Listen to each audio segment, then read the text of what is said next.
respeto na, diba, na if you really trust me, you have to. Asia superstar Queen Catherine ang bansag ni Catherine Bernardo, pero ang kanyang titulo maagaw na. Pero ayaw nga itong bitawan.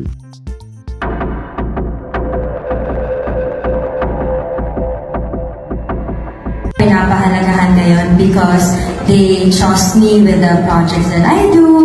Sa nakaraang award ni Kath at speech nga nito, tila may napuna at may nakita ang mga netizens na para bang hinihingi ni Catherine Bernardo ang respeto at tiwala kung anong meron siya sa ngayon, lalong-lalo na sa kanyang love life. Isa na dyan ang desisyon niya kung anong meron siya sa ngayon. Gaya ng ilang mga artista na sikat na mga aktor at artista, tila ba hiningi rin nila ang privacy, lalong-lalo na pagdating sa kanilang love life. Gaya na lang ng isang sikat na TV station at isang anchor na talaga namang binabantayan ang love life ni Catherine Bernardo. Pero sabi nga nila masyadong mailap ang love life ni Catherine Bernardo. At para bang tumugma na rin sa isang hula, ang sikat na mga hula na gaya nga ng sabi niya, masyadong matahimik ang buhay ni Catherine sa love life sa ngayon. Pero buong buo at usbong na usbong ang karera niya sa ngayon, talaga namang tumpak na tumpak. Catherine Bernardo, sa nakikita ko, tahimik ang karera niya, pero madami siyang pasabog ngayong 2026, no? I can say na masaya ang bata ngayon.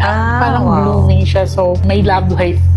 At sa mga nakakilala kay Jay Costora, talaga namang mahirap lang itong nagmintis, mahirap itong magkamali sa kanyang mga predictions. Pero sa ngayon, sa mga naling or sa mga speculations na boyfriend umano ni Catherine Bernardo, ayon sa hula at pakiramdam ni Jay Costora, magkakaroon din naman ng issue. Kaugmat nito ay third party. Actually, ito lang naman ay isang pakiramdam sa dalawa, no? Maaaring sila din ay may issue sa third party. May issue sa third party. At higit sa kaalaman ng lahat, Mayor Alcala at Catherine Bernardo umano ay magjowa or mag-boyfriend and girlfriend. At ito naman ang munting sinabi ni Mayor Alcala. People becomes more understanding. At bago natin ito ipagpatuloy, kung hindi ka pa nakasubscribe sa ating channel na ito, pag-click ng ating subscribe icon for more updates. Ito yung mga bagay na makakatulong sa atin in the long run. A little bit of understanding and a little bit of kindness. Sabi nga nila, napakasimple ng sagot pero tagos sa kasukasuhan. At sa titulo nga na meron si Catherine, nais itong agawin ng karamihan ng ilan sa mga sumisikat ng bagong usbo ngayon. Unahin na natin, since 2011, box office teen queen si Catherine Bernardo. At hanggang ngayon, nananatili sa kanya ang titulo na yun.